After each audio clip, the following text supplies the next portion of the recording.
Editor Zhang, Jianfeng, cctv.com. By Colin Robinson. The Ultimate Fighting Championship will finally hold its first event on the Chinese mainland Saturday, 24 years after the world's most successful mixed martial arts promotion was founded. Michael Bisping at an open workout ahead of UFC Shanghai.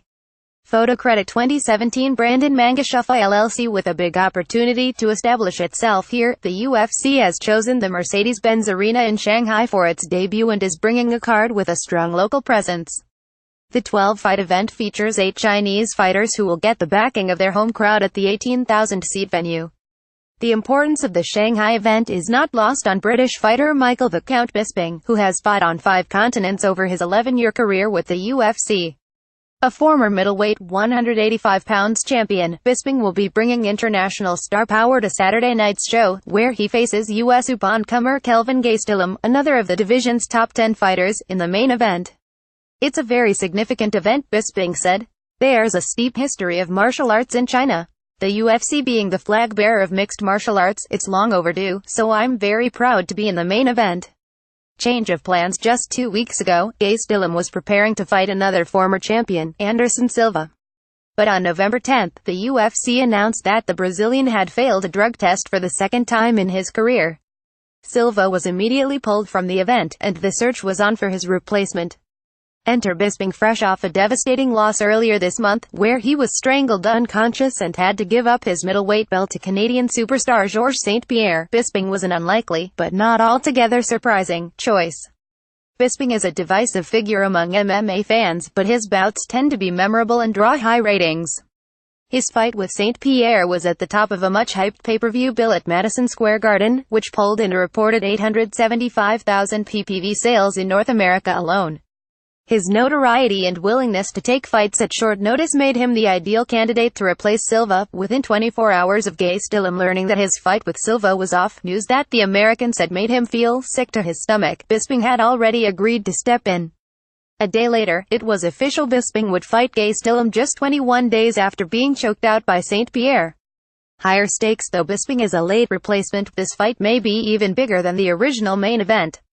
5 years ago, Silva ruled the middleweight division, racking up a then record 10 successful title defenses. Meanwhile, Bisping, now 38, was a fixture in the top 10, but he was alternating between wins and losses, unable to put together a winning streak that would earn him a title shot. The Brazilian has since lost 4 of his last 6 fights, including a defeat to Bisping in London, and with 2 failed USADA tests, his legacy is in tatters. In the same period, Bisping won, defended and then lost the championship. He is now ranked number 2 in the division, while Silva sits well behind him in 8th place. Gastelum, at 26 and ranked number 9, is the youngest fighter in the division's top 10. While the disparity between his and Bisping's rankings could make the contest seem like a mismatch, Gastelum has made beating Bisping's contemporaries, other 185-pounds veterans, his forte. His recent victories include wins over ex-205-pounds champion and former middleweight title contender Vitor Belfort, as well as Tim Kennedy, who twice fought for the World Championship in the Strikeforce promotion. And should Gastelum succeed against Bisping, his journey to a title shot may become considerably shorter. Memories of Macau. Though this is the UFC's first card on the Chinese mainland, Bisping is no stranger to competing in this part of the world.